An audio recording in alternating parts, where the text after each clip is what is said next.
안녕하세요, 최 팀장입니다. 오늘 영상은 금전소비대차 계약에 의한 공정증서라는 서류를 채권자와 채무자 간에 작성을 했을 경우에 나중에 변제 기일에 그 채무자가 채권을 변제를 하지 않았을 경우에 그 강제 집행하는 방법에 의해서 채권 회수하는 방법에 대해서 간략하게 살펴보도록 하겠습니다. 먼저 공정증서라는 서류는 공증인가 법률사무소인 그 변호사 사무소에 가셔서 채권자와 채무자가 각각 입회하에 작성을 하게 됩니다. 그러면은 금전 관계가 이제 성립이 되면서 나중에 어느 날짜에 내가 채무를 변제를 하겠다라고 이제 변제 기일을 정하게 되는데, 그 변제 기일이 도래를 했음에도 불구하고 채무자가 변제를 하지 않으면 그 공정증서에 기인해서 강제 집행력을 부여를 받게 됩니다.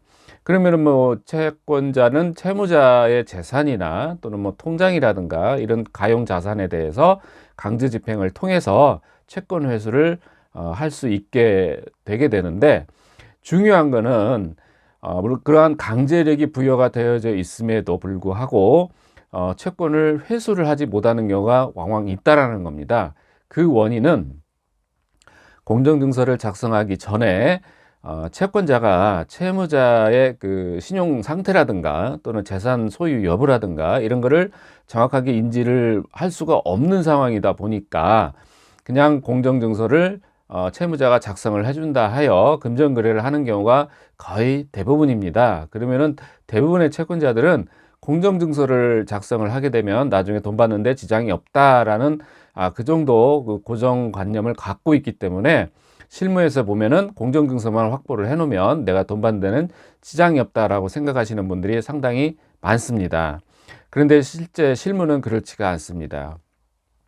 공정증서라는 서류가 재판을 통하지 않고 판결문과 같은 강제력이 부여가 되어져 있는 서류이다 보니까 채무자가 변제 기일에 변제를 하지 않았을 경우에는 그 공정증서에 집행문을 부여를 받아서 채무자의 그 가용 자산에다가 강제 집행을 하게 되는데, 중요한 거는 이 채무자가 신용불량자이거나 또는 집행할 수 있는 자산이 없을 경우에 또는 뭐 부동산을 소유하고 있지 않았을 경우에 이제 문제가 되는 겁니다.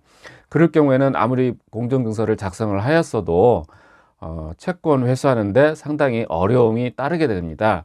그렇기 때문에 공정증서를 작성을 하기 전에 채무자의 자산 상황이라든가 또는 신용 상태라든가 뭐 재산 소유 여부 또는 뭐 부동산 소유 여부 뭐 이런 것들을 최대한 파악을 하고 거기에 부합하지 않을 경우에는 금전거래를 하지 않는 게 맞는 내용인 거죠.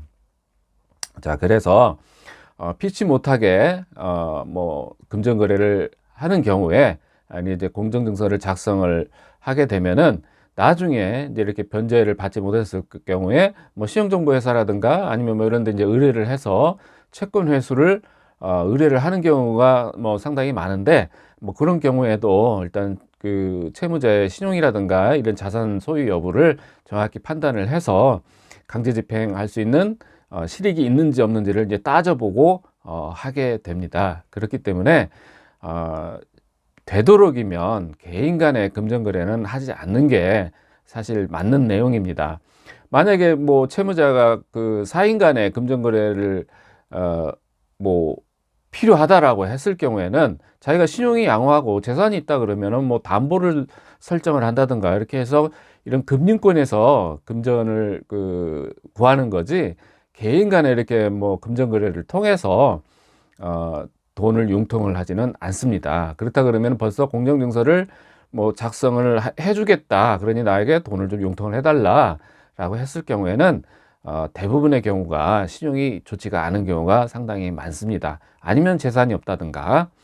그러니까 채무자도 그런 내용을 알고 있는 거예요. 나중에 나에게 그 강제 집행이 들어와도 뭐 특별하게 나한테 할 수 있는 방법이 없다라는 것을 인지를 하고 있기 때문에 쉽게 공정증서를 작성을 해주는 경우도 상당히 많습니다. 이제 그러한 점을 악용을 하는 거죠, 실무에서 보면은.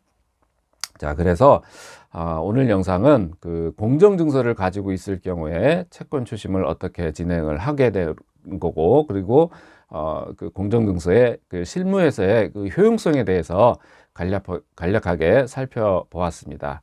감사합니다.